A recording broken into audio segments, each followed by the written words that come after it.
Les mitzvot et l'antidépresseur.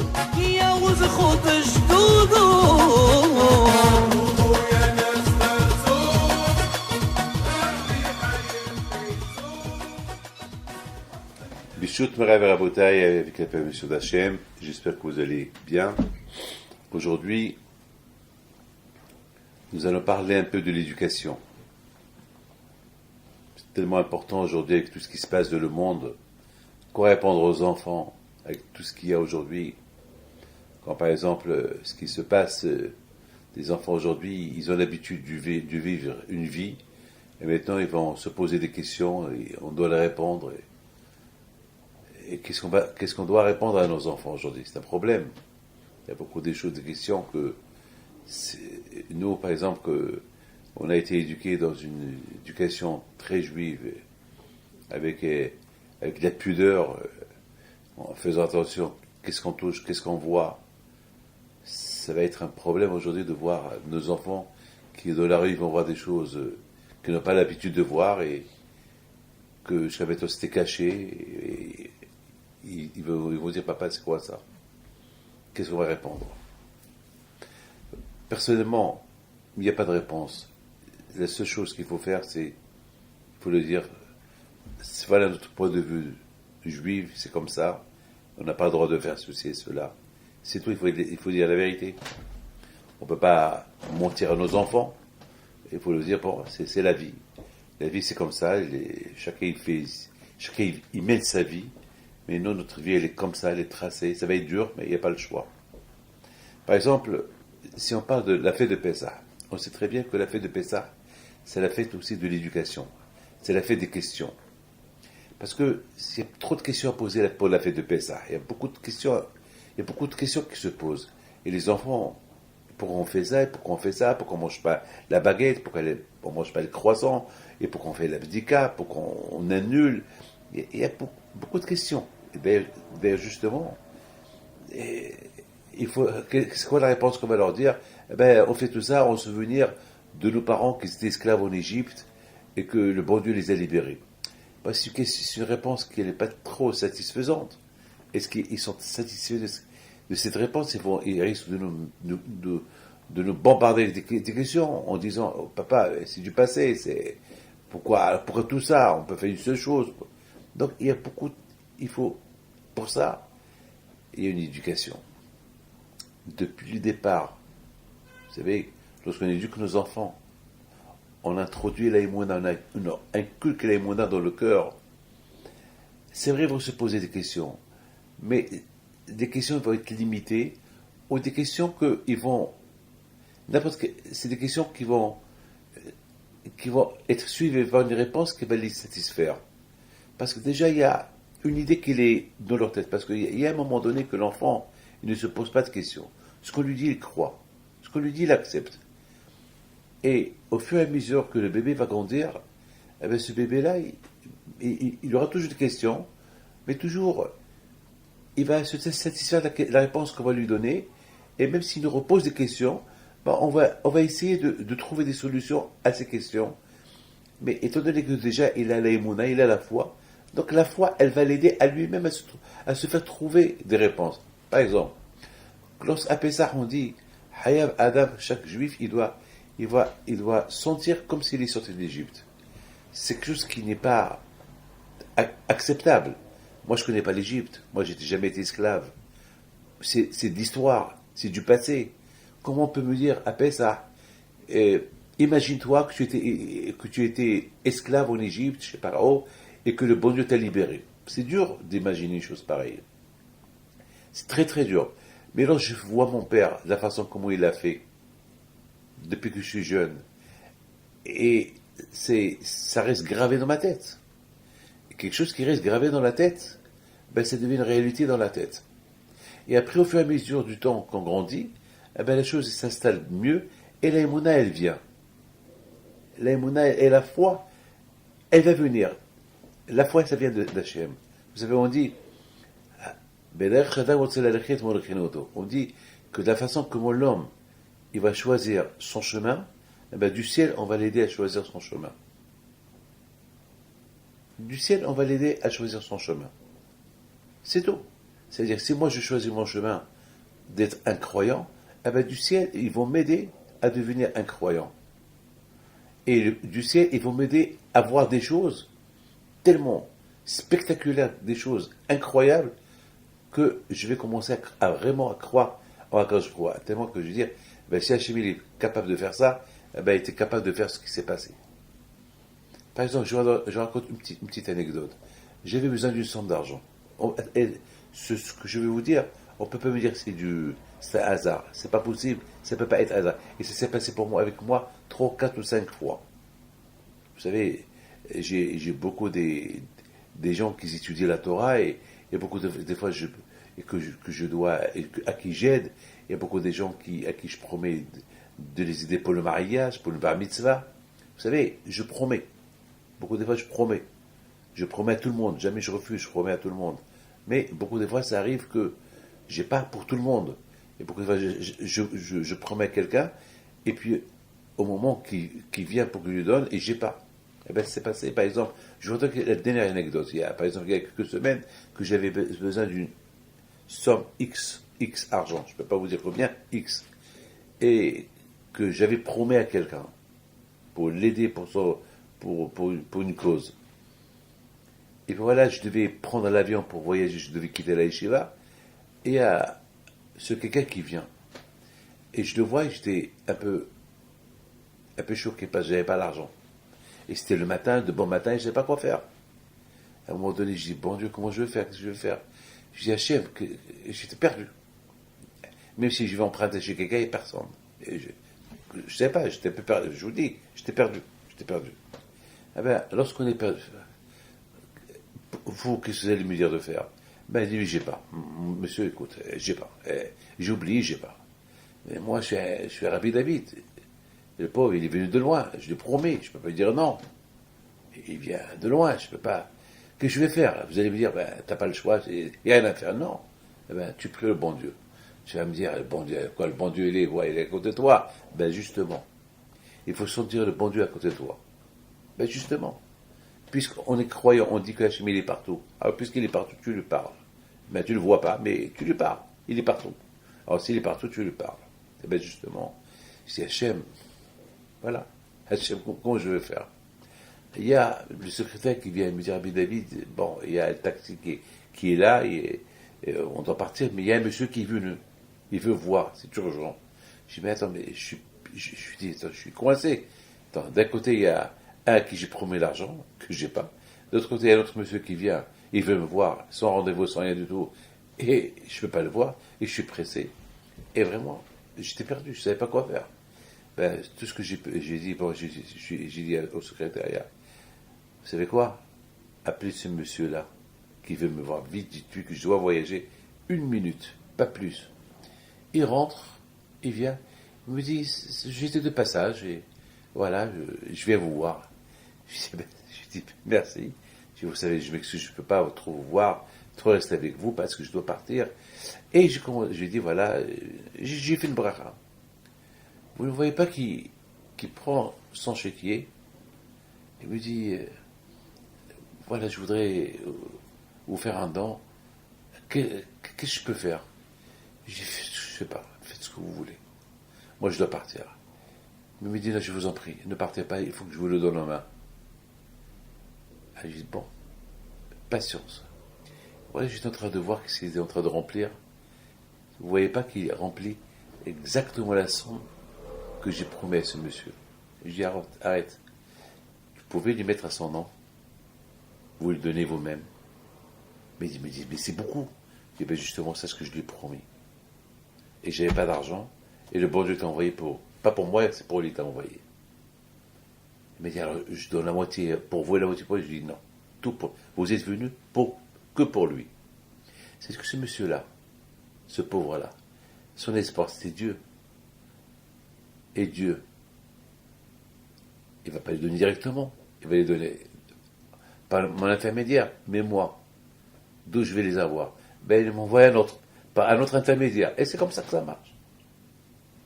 C'est ça, c'est comme ça que ça marche.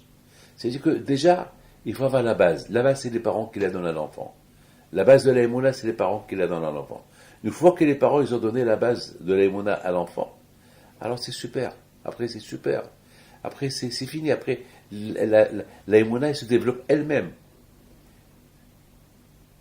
Et Hachem, il va l'aider pour lui prouver qu'il n'est pas en train d'avoir une foi pour rien. Je vous en parle, je rigole pas. Les débuts, je les ai reçus chez mon père. Et après, j'ai commencé à faire ce que mon père m'a dit. Ce que mon père m'a enseigné. Et après, j'ai commencé à rentrer dedans. Et après, j'ai commencé à pas tester, à vivre ma Emouna. Et en vivant ma Emouna, je commence à voir Hachem, il est là. Et une fois que je vois que Hachem, il est là, ça y est, c'est fini pour moi. Hachem, il est là. Je suis convaincu, c'est fini. Mais le problème, c'est le départ. Pour ceux qui n'ont pas reçu d'éducation de foi de leurs parents, mais c'est un lent travail pour eux. Mais lorsque les parents ils donnent l'éducation à leur enfant, ça allège beaucoup la Emouna dans le cœur des enfants. Par exemple, la Torah est dit à propos de Pessah. La Torah est dit comme ça. Et si ton fils il te dit Ma avoda azot lachem. Maintenant voilà, écoutez bien. Il se passe qu'à Pessah, à l'époque, les Juifs ils étaient obligés d'apporter un sacrifice de Pessah, l'agneau pascal. Ah, pourquoi l'agneau pascal? Parce que à l'époque, les Égyptiens vénéraient les agneaux. À l'époque. Je parle toujours, lorsqu'on parle, c'est l'Égypte biblique de l'époque, il y a 4000 ans.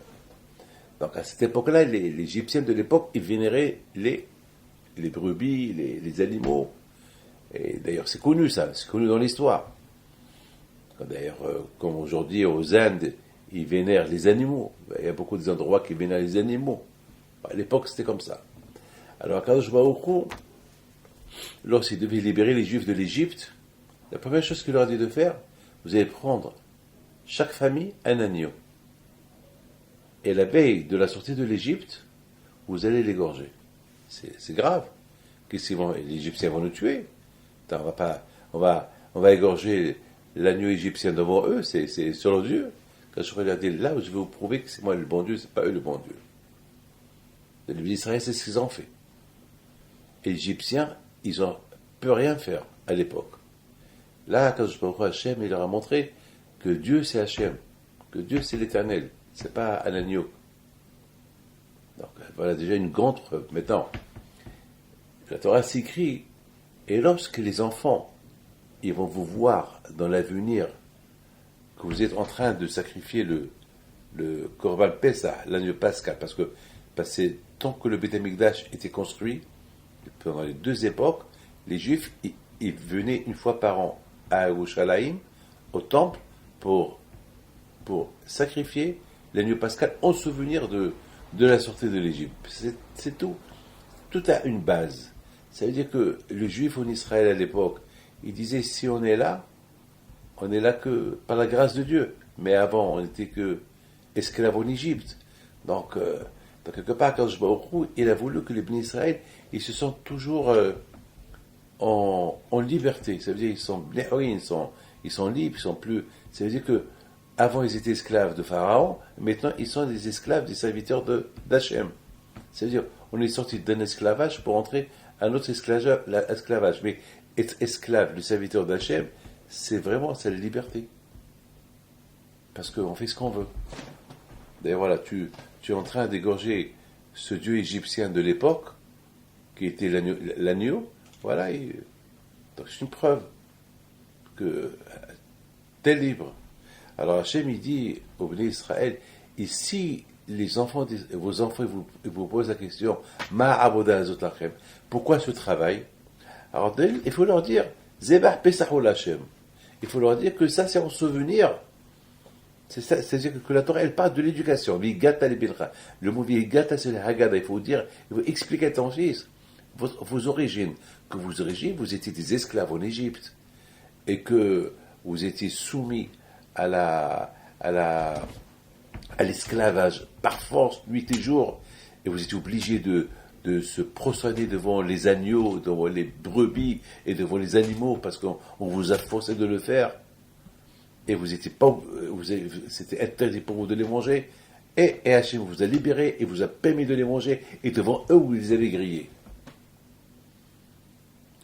Voilà la réponse. Ah ben ça c'est bête. Lorsque je me suis posé la question, lorsque j'ai lu ça, je me suis posé la question, pourquoi la Torah dit le mot avoda, le travail? Si ton fils il te demande c'est quoi ce travail, ah ben, la Torah aurait dû dire, et si ton fils il te demande pourquoi tu fais ce sacrifice? Pourquoi la Torah elle emploie le mot travail? Le mot travail. La Torah aurait dû employer un mot, par exemple, si moi je vois quelqu'un qui est en train je sais pas moi, en train d'égorger un poulet, je lui dire c'est quoi ce travail que tu fais? Je lui dis c'est quoi? Ça s'appelle pas travail. Lorsque la Torah, pourquoi tu sacrifies? Pourquoi tu es en train d'égorger ce poulet? C'est quoi? Un travail, c'est un travail physique. Lorsqu'on dit le mot avoda, ça veut dire un travail physique. Alors c'est quoi? Et si ton fils il te dit c'est quoi ce travail? C'est quoi la signification de si ton fils il te dit c'est quoi ce travail? C'est quoi ce travail? Ça se dit pas. Ben, la Torah aurait pu dire, comme je viens de vous dire. Vous savez mes enfants,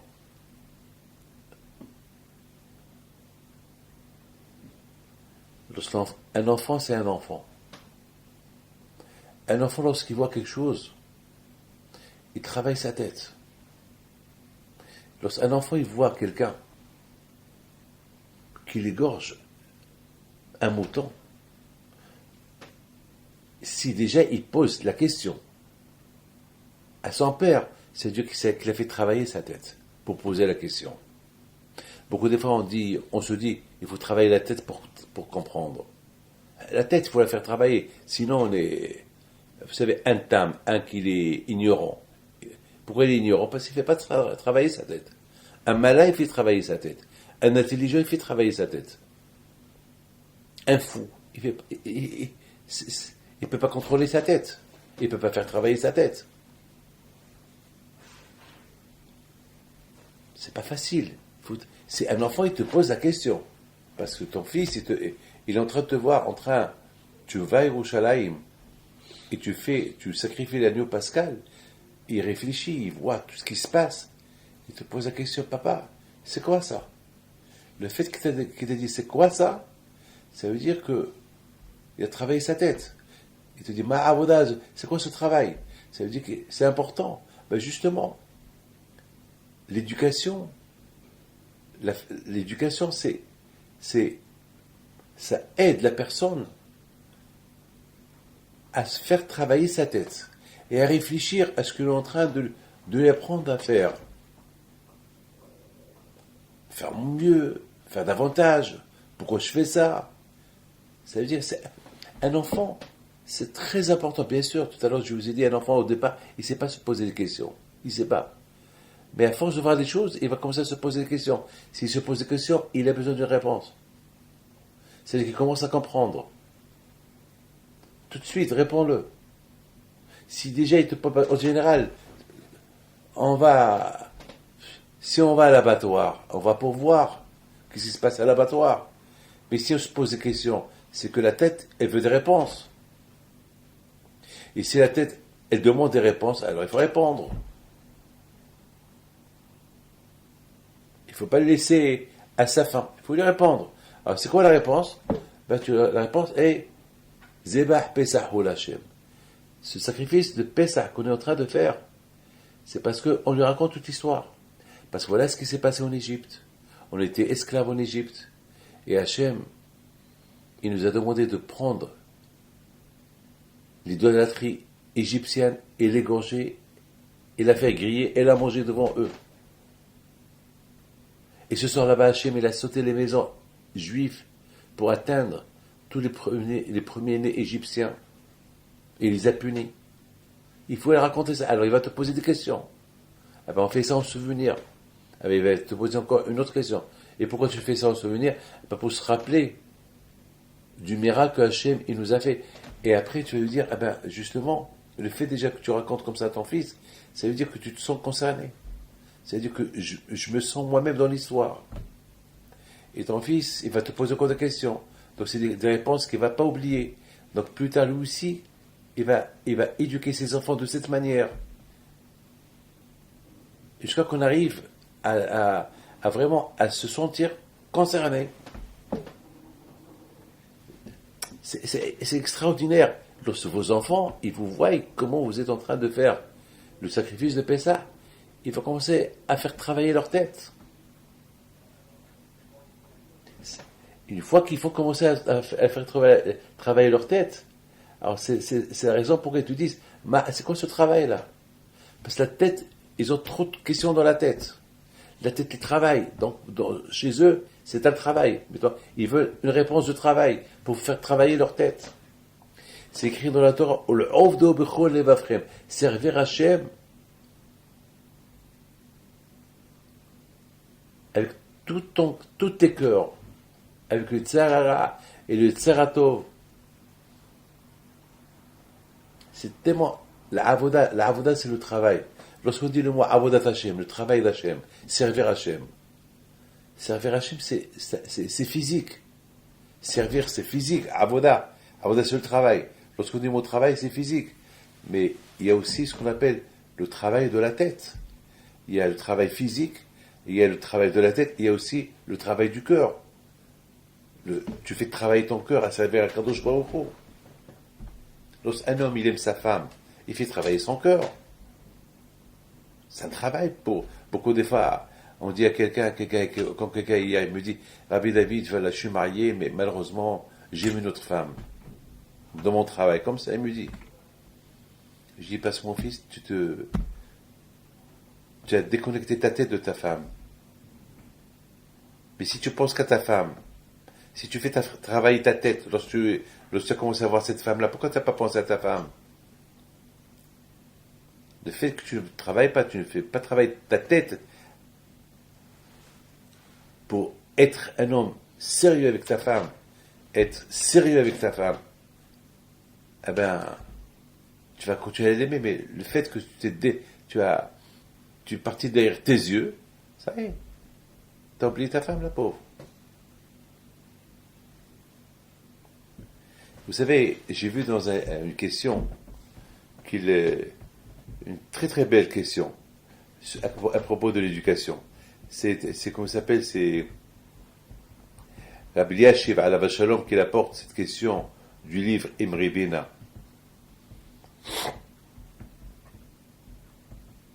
Au nom d'un autre livre qui s'appelle Haridim. Ça veut dire que Rabbi Yashiv, il apporte une question de Imri Bina qu'il a vue dans le Sefer Haridim à propos de l'éducation des enfants. Qu'il faut éduquer les enfants à faire des mitzvot.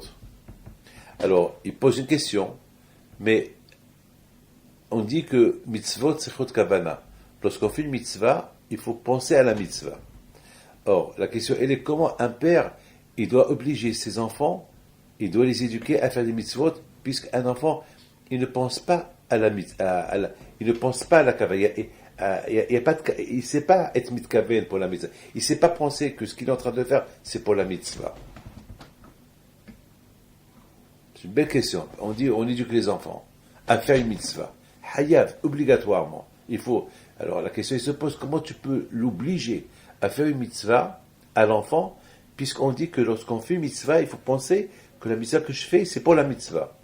Par exemple, si je mets tefillin, je pense que je fais la mitzvah pour mes tefillin. Je ne peux pas mettre tefillin et je pense que je suis en train de mettre un tzitzit sur moi.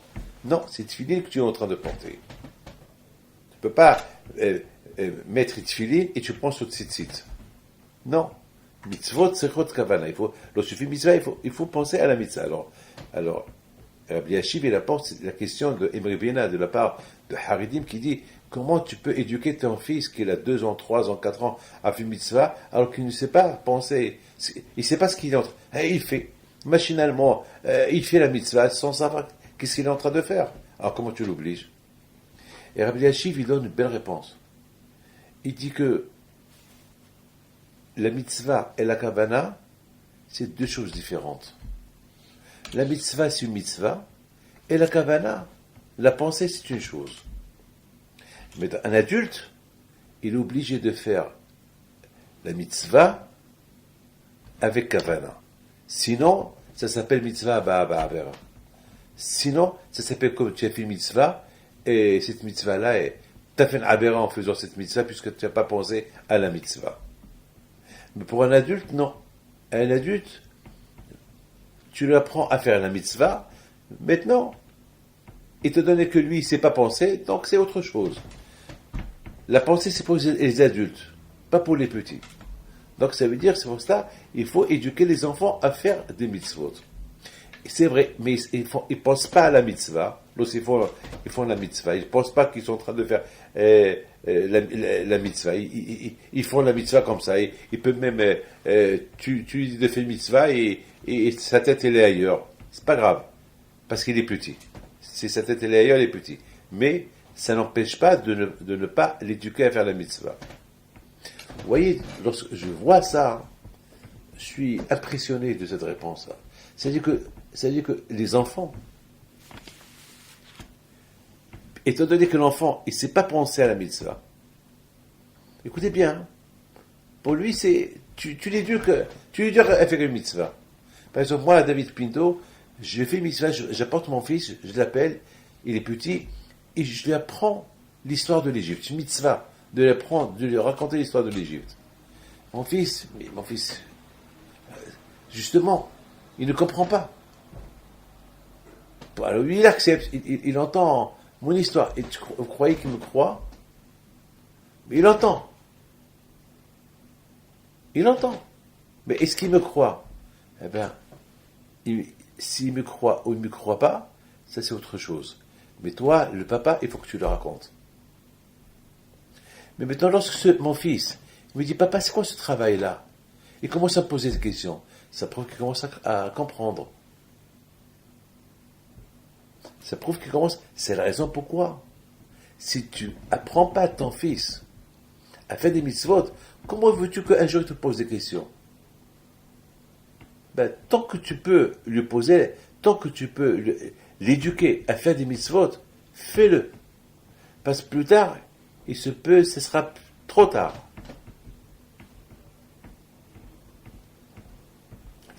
Vous savez que l'enfant, chaque chose qui est impossible, il fait travailler sa tête. Il dit pourquoi?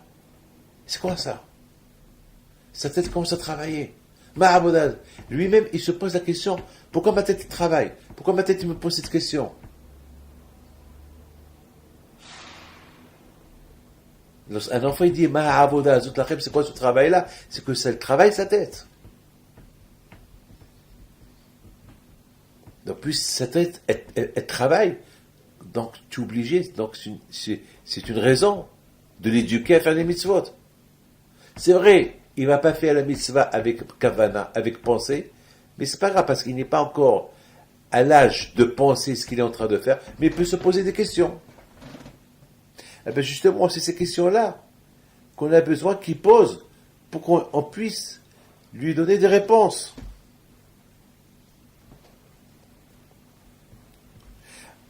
Qu'est-ce qu'on lui dit? Zebah Pesach Hashem. Ce sacrifice qu'on fait, c'est pas Hashem, il a sauté sur nos maisons. Mais déjà le fait qu'on lui parle de Pesach, de Zebah, de sacrifice, alors on éduque l'enfant combien il doit se sacrifier. Avec déjà le fait qu'il entend le mot sacrifice, ça veut dire beaucoup de choses. Que le judaïsme, ça demande un sacrifice. Éduquer l'enfant à se sacrifier pour le bon Dieu. Se lever le matin pour aller à la synagogue, faire une nitilat yadayim, se laver les mains, respecter Shabbat. Déjà, l'enfant, il entend le mot sacrifice. Déjà, c'est impressionnant. Quoi? Vous avez égorgé le dieu égyptien de l'époque et vous l'avez grillé et vous l'avez mangé? Et ils vont lui dire oui. Ah bon? Et comment Ma'avodazot. Comment ça s'est passé? Déjà, sa tête, elle travaille. Et on va lui dire, oui, ben c'est comme ça. Nos parents, ils ont fait un grand sacrifice. Parce qu'ils auraient pu être tués. Parce que qui pouvait oser sacrifier, égorger le dieu égyptien de l'époque? Ils se sont sacrifiés. Ils ont mis leur vie en danger. Mais ils avaient confiance en Dieu. Et l'enfant, il entend cette réponse-là. Et sa tête travaille. C'est vrai, ce mitzvah Dieu l'a raconté, parce que, en lui racontant l'histoire de l'Égypte, tu vas ouvrir son appétit, commencer à se poser des questions. Peut-être pas maintenant, peut-être il va t'écouter, il va pas se poser des questions, mais un jour il viendra, à force de te voir faire, chaque année il te voit faire le sacrifice de Pessah, il va te dire, Ma'arodazot, c'est quoi ce travail-là? Le fait qu'il te dise c'est quoi ce travail, ça veut dire que sa tête, elle travaille déjà, il veut commencer à comprendre. Donc l'éducation, c'est donner des réponses à l'enfant. Il va se faire poser des questions, sa tête elle va travailler, et toi tu vas donner des réponses. Un sacrifice, c'est le travail. Avodat Hashem. On dit le matin, Kol atzmotai tumarna Hashem ikamocha. Chaque jour on dit, Hashem, tous mes ossements, ils disent à toi Hashem, qui est comme toi? Vous savez, chaque membre de mon corps, il a un but dans la vie. Il a un travail dans la vie. Mes mains, ils ont un travail dans la vie. Mes yeux, ils ont un travail dans la vie. Mes oreilles, ils ont un travail dans la vie. Ma bouche, elle a un travail dans la vie. Chaque membre de mon corps, il a un travail. Et chaque membre de mon corps, lorsqu'on l'utilise pour le bon sens, pour le bon travail d'Hachem, il réalise à la fin, merci Hachem que tu as créé un corps avec des mains qui puissent te servir. Merci Hachem que tu as créé des yeux dans un corps pour qu'ils puissent te servir. Tout à l'heure, j'étais chez mon ophtalmo et il m'a dit certaines choses. Et à un moment donné, lorsqu'il m'a montré dans la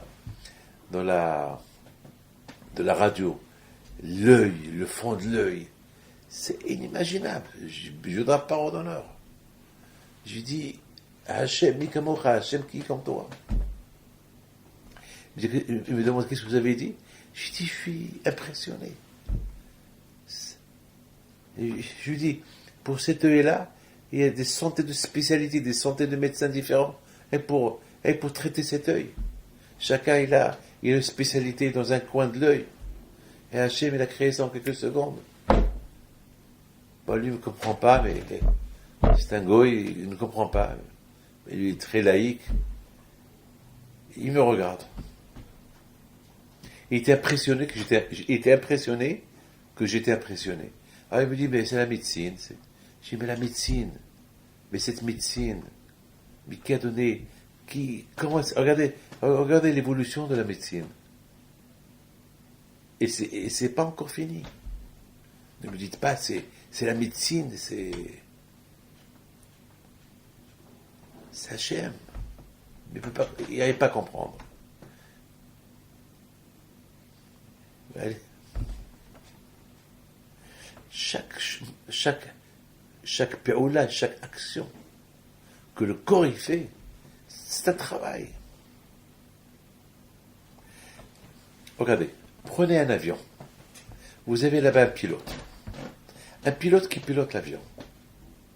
Mais celui qui va ce pilote, qu'est-ce qu'il croit? Il croit que ce pilote, il lève l'avion. Il lève tout l'avion. Le pilote, c'est un pilote. C'est un homme. Regardez, mettez le pilote à côté de l'avion. Un Boeing 747, c'est comme une goutte dans l'océan. Regardez, devant. Et ce pilote-là, c'est lui qui lève cet avion. Celui à qui on dit, vous savez, ce pilote-là, c'est lui qui lève l'avion. Il dit, c'est pas possible.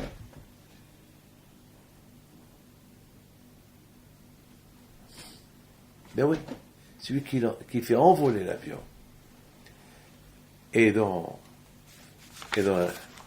la petite chambre de copilote, le cockpit là-bas, il n'y avait que des kaftorim, que des boutons. Chaque bouton a une spécialité.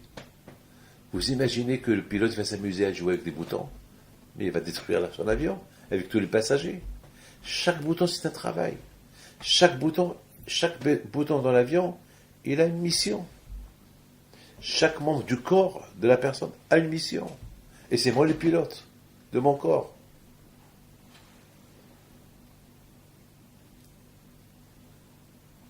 Mes amis, c'est écrit dans la Torah, dans Pirkei Avot, Moshe Kibel Torah mi Sinaï.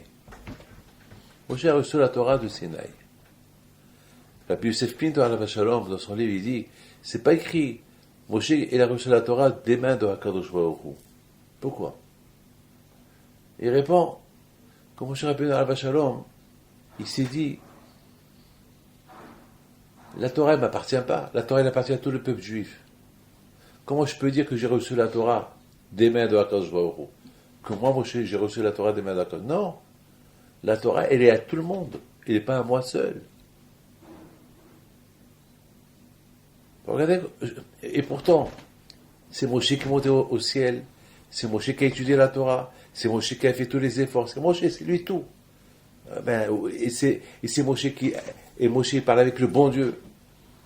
Et c'est Moshe qui, 40 jours et 40 nuits, c'est lui, et celui qui a enseigné la Torah à Israël pendant 40 ans. Donc, la Torah, elle appartient à Moshe. Et c'est écrit dans la Torah, Hachem, il a donné la Torah à Moshe. Malgré tout, Moshe Rabbeinu alav Shalom, jamais, il a imaginé, il a pensé une seule fois que Hachem il a donné la Torah pour lui. Il lui a donné la Torah pour qu'il la donne au Bnei Israël. Donc, Moshe Rabbeinu, il était uniquement celui qui était à Har Sinaï. Il était au mont Sinaï. Il a reçu la Torah du mont Sinaï pour les Bnei Israël. Mais il n'a pas voulu dire qu'il a reçu la Torah pour lui. Et tous les Bnei Israël étaient autour du mont Sinaï. Donc, c'est comme si Moshe Rabbeinu et les Bnei Israël ont reçu la Torah à mont Sinaï.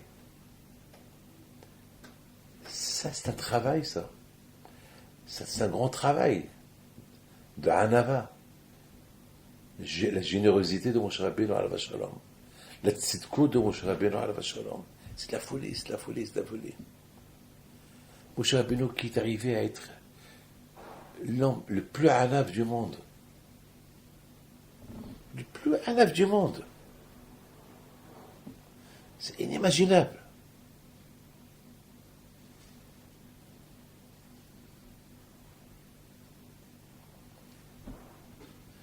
Il faut savoir une chose, que la Torah, elle n'est pas dans le ciel, elle est là.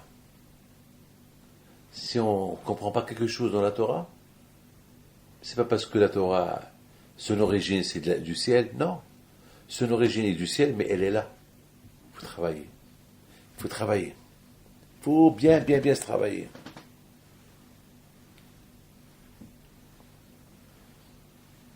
Vous savez que j'ai toujours dit que je me suis posé une question. C'est écrit Moshe Kibel Torah mi Sinaï. Chaque dernière lettre de ce verset-là, Moshe Sehe, Kibel Selamed, Torah Sehe, Sinaï Siyud. Si on calcule tout ça, les 1, 2, 3, les 4 lettres, He, Lamed, He, Yud, c'est 50. 50, c'est l'équivalent de les 50 portes de l'intellect. Hamishim Sha'aribina. Les 50 portes de l'intellect, de l'intelligence. Celui qui arrive à ces 50 portes, c'est-à-dire que toute la Torah est dans ses mains. Mais étant donné que dans ce monde, on ne peut pas atteindre 50 niveaux de l'intellect. Il faut mourir. C'est écrit sur Moshe Rabbeinu. Moshe Rabbeinu est arrivé à proximité de 50, pas à 50. Il est arrivé à 50 uniquement une fois qu'il est mort. Une fois qu'on quitte ce monde-là, on arrive à 50. Mais tant qu'on vit, c'est impossible. On ne peut pas arriver à 50 degrés d'intellect quand on est vivant.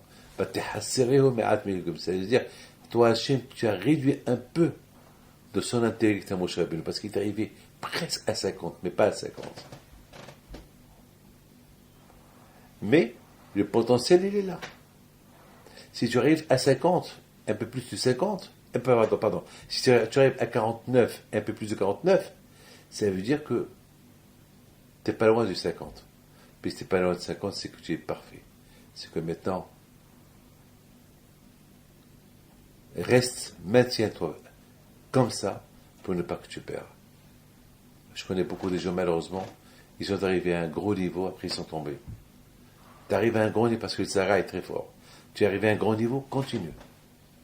Continue, et après tu ne peux plus continuer parce que tu es arrivé à 49 et des poussières. Alors maintiens ce cap, comme le pilote. Une fois qu'il atteint son altitude, eh ben, les 12 heures à venir, il reste dans son altitude. Il ne monte pas, il ne descend pas. Eh ben, toi aussi, mets-toi en automatique. Reste à 49 et des poussières. Comme ça, après 120 ans, lorsque ton heure y vient, tu obtiendras ton 50. Et c'est ça, Moshe qui bet Torah Sinaï.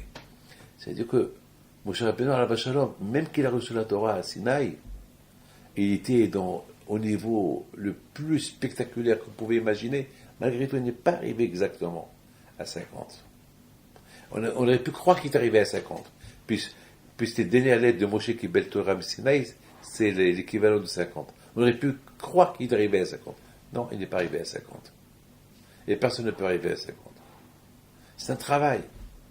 C'est un travail, c'est abondant, c'est un grand travail. Vous savez que il y a une très belle question que Rabbi Yosef Pinto alav shalom, il pose. Très belle question. Il dit que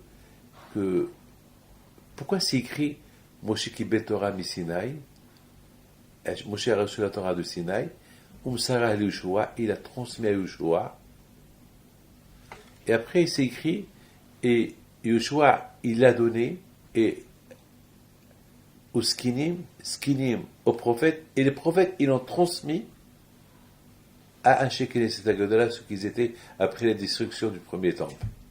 Pourquoi c'est pas écrit transmission chez tout le monde? Moshe a transmis la Torah à Yehoshua, Yehoshua a transmis la Torah aux skinim, les vieux de tzadikim, et les vieux de tzadikim ont transmis la Torah aux prophètes, et les prophètes ont transmis la Torah au Anshek et Agodola. Or, c'est pas écrit comme ça. C'est que Moshe a reçu la Torah de Sinaï, il a transmis à Yehoshua aux skinim, Nevi'im ont transmis. Donc ça veut dire que le mot transmission, c'est écrit uniquement entre Moshe et Yehoshua, et entre Nevi'im et Anshek et Agodola. Pourquoi? C'est une belle question qu'il pose à Rabbi Yosef Pinto alav shalom dans son livre Les Kartov. Et je pensais à une réponse. Je dis de là on voit la dégradation, la dégringolade des générations.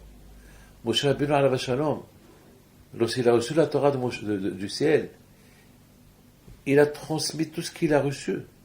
Il a transmis à Yehoshua. Et Yehoshua, il n'avait pas besoin de transmettre aux Ekinim, et les Ekinim aux Nevi'im, parce qu'eux aussi, ils étaient dans un grand niveau. Donc ça veut dire que c'était l'un à l'autre. Mais lorsque le Beth Amikdash a été détruit, et qu'il y a eu une dégringolade au niveau de l'intellect, au niveau de la spirituelle, donc les Nevi'im, ils devaient transmettre. Là, c'était comme un poids qu'ils devaient transmettre. Si les skinim et les Nevi'im, ils n'ont pas senti le poids de la transmission, mais là, malheureusement, avec la dégringolade des générations, ils avaient besoin maintenant, les Nevi'im, de transmettre un shekel. Et moi, je pense à notre génération, chaque jour, il y a une dégringolade, il faut qu'il y ait une transmission de chaque heure à nos enfants. On doit être Moser.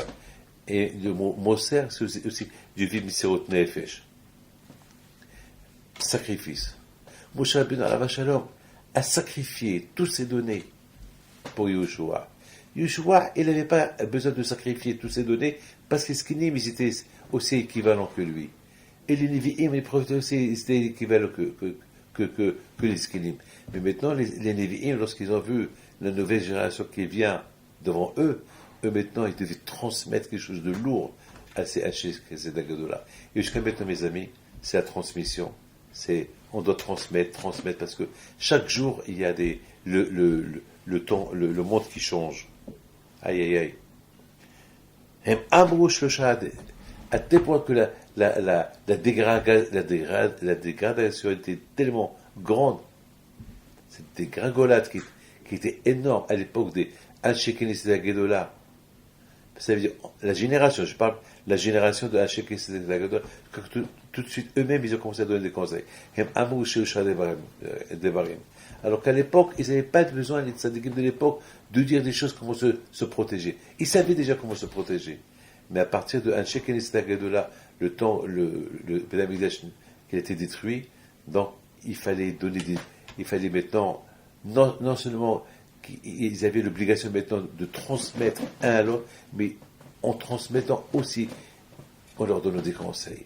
Mes amis, on vit aujourd'hui l'époque que on n'est pas satisfait uniquement de transmettre la Torah à nos enfants, mais il faut leur donner des conseils, des conseils non-stop. Des conseils non-stop. Mes amis, avec l'aide de HaKadosh Baruch Hu, on sait très bien que combien chacun de nous il doit faire attention à l'éducation des enfants, pour ne pas qu'ils aient des questions, surtout à notre époque. Par exemple, si Dieu veut, dans quelques temps, c'est Matan Torah. Nos enfants vont poser beaucoup de questions sur Matan Torah, la Torah. Où ça a été donné la Torah? Au Mont Sinaï. Et pourquoi on ne va plus au Mont Sinaï? Qu'est-ce qu'on va répondre à nos enfants? La réponse, le Mont Sinaï aujourd'hui, c'est la synagogue. C'est là-bas, c'est la yeshiva. Le Mont Sinaï, c'est là, chez nous, à la maison. Une maison où il y a Torah et Mitzvot, ça devient comme Mont Sinaï. Vous savez, mes amis, que on appelle la Torah Matan. Matan, c'est du verbe matana, un cadeau. Vous savez c'est quoi lorsqu'on donne un cadeau? Ça veut dire que lorsqu'on donne un cadeau à quelqu'un, c'est qu'on l'aime. Et de plus qu'on aime ce quelqu'un, donc le cadeau va être mieux. Un milliardaire qui va marier une femme, il ne va pas lui donner du toc, il ne va pas lui donner une bague qui vaut $1 ou €1. Selon ses milliards, il va lui donner $1, je sais pas moi, une bague de 200, 300, 400 000 €, je sais pas moi. Donc Hachem, si vraiment il nous a donné un cadeau, c'est qu'il sait ce qu'il nous a donné. Mais lorsqu'on voit un peu de près ce cadeau-là, c'est un cadeau un peu dur à respecter. Lorsqu'on dit à quelqu'un, allez, ne travaille pas Shabbat, c'est Hachem, le cadeau d'Hachem, c'est ne pas travailler Shabbat, mais je perds l'argent, je vais répondre. Donc, c'est des questions qu'il faut trouver des réponses. Et quelqu'un qui donne un cadeau, qu'il est un cadeau, il le donne avec joie. Et Hachem nous a donné le cadeau avec joie. Kadosh Baruch Hu, il leur a montré combien il les aime. Tous ces miracles qu'il a fait avec eux, tout cela pour leur montrer leur amour. Voilà, je vous aime, voilà, vous êtes mon peuple. Et surtout, alors avec tout le bien que je vous ai fait, ne croyez pas que je vous donne la Torah pour vous priver de ce monde, parce que c'est pour votre bien. C'est vrai, beaucoup de fois, on nous prive de ne pas manger le cochon, on nous prive de ne pas travailler Shabbat, on nous prive de ça, on nous prive de nos femmes qui sont nida. Pourquoi toutes ces privations? Justement, Hachem, il nous répond, et si je vous aimais pas, avec tout le bien que je vous ai fait, et si je vous aimais pas, vous croyez que je vais vous faire tout ce bien? C'est vrai, vous croyez que je vous prive de tout ce... Mais toutes ces choses-là dont je vous prive, c'est pour votre bien. Et c'est vrai. Le Shabbat, c'est logiquement, lorsqu'on ne travaille pas le Shabbat, c'est beau. On repose la tête. Pour pouvoir... D'ailleurs, c'est même les grands scientifiques qui disent qu'un être humain il a besoin de se reposer un jour dans la semaine. Il faut se reposer. Il faut que la tête se repose. On le sait. Aujourd'hui, les gens même se reposent vendredi, samedi, dimanche. Donc oui, le mal que le bon Dieu t'a donné, Shabbat. De toute façon, tu te reposes 3 jours. Qu'est-ce que tu perds de te reposer bien ce jour que le bon Dieu t'a donné, le Shabbat? Qu'est-ce que tu perds? C'est pour ton bien. Si Hachem t'a donné de ne pas manger le cochon, il a des raisons. Même les scientifiques, ils disent aujourd'hui qu'une femme qui est nida, une femme qui a ses règles, c'est même dangereux pour elle d'aller avec elle. Donc c'est Hachem, justement parce qu'Hachem il nous aime, il nous a donné des mitzvot, des lois, pour pouvoir vivre, pour être en bonne santé. C'est la raison pourquoi Kashri a montré beaucoup d'amour à Am Israël. La délivrance. Après, il a dit, avec tout cet amour que j'ai pour vous, maintenant je vous donne une belle... Maintenant, finir en beauté avec un beau cadeau que je vous donne, c'est la Torah.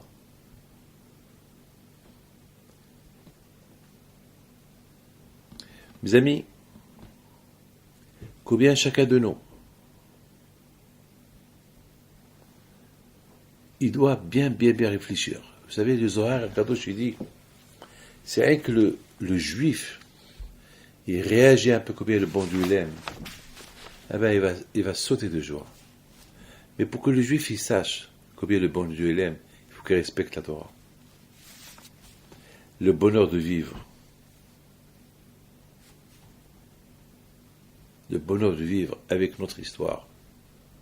Cette histoire que tout le monde conteste. Tout le monde ne croit pas. On raconte nos histoires à quelqu'un. On va raconter l'histoire de Vercingétorix ou n'importe quelle histoire américaine ou n'importe quelle histoire, je sais pas moi, africaine ou n'importe quoi. Dans les écoles, on va les lire. Dans les écoles, vous aurez tous les livres d'histoire qu'on lit dans les universités. Mais l'histoire biblique, personne ne va parler. Personne ne va parler. Parce que l'histoire biblique, c'est ton histoire. Si toi tu ne parles pas de ton histoire, eh bien qui va parler de ton histoire? Parce que c'est pas l'histoire publique. L'histoire biblique, c'est l'histoire juive. C'est ton histoire. C'est la Torah. Raconte à tes enfants. Et tes enfants vont le raconter à leurs enfants. C'est une histoire. C'est pour ça qu'on ne peut pas. C'est pour ça que cette histoire-là, elle n'est pas écrite nulle part. Elle est écrite que dans la Torah. Cette Bible, cette Torah qu'il y a des milliards de livres, de commentaires pour l'expliquer. Et nous, on vit ce bonheur-là. Ce bonheur de s'imaginer que j'étais égyptien. J'étais esclave en Égypte. Et le bon Dieu m'a libéré. Comment je peux arriver à cette conclusion? Uniquement si je sens que cette histoire, c'est mon histoire. Avec l'aide de mes parents, comme ils m'ont inculqué cette histoire dans mon corps. Et au fur du temps, cette histoire s'est développée, devenue une réelle histoire en moi. Et le bon Dieu va m'aider pour affirmer mon histoire. Comme on a dit, avec la grâce de mes parents qui m'ont bien éduqué, la façon qu'ils vont me la raconter et la façon qu'ils vont me répondre à mes questions, qu'on me récompense parce que j'ai fait travailler ma tête pour poser cette question, donner à la tête la pensée pour poser des questions, et que mes parents m'ont transmis ce que leurs parents leur ont transmis, eh bien, ce qu'on va gagner est que nous aussi on va transmettre ce que nous a transmis de notre histoire. Que Hachem y fasse avec l'aide d'Hachem, que avec Hachem on se renforce dans la Torah si Dieu veut, et de bien maintenir notre histoire. Que Dieu vous protège. الهرب بنا بيت بنتو اللي نسيتو الهرب بنا بيت بنتو نوضو يا العيالات صغارتو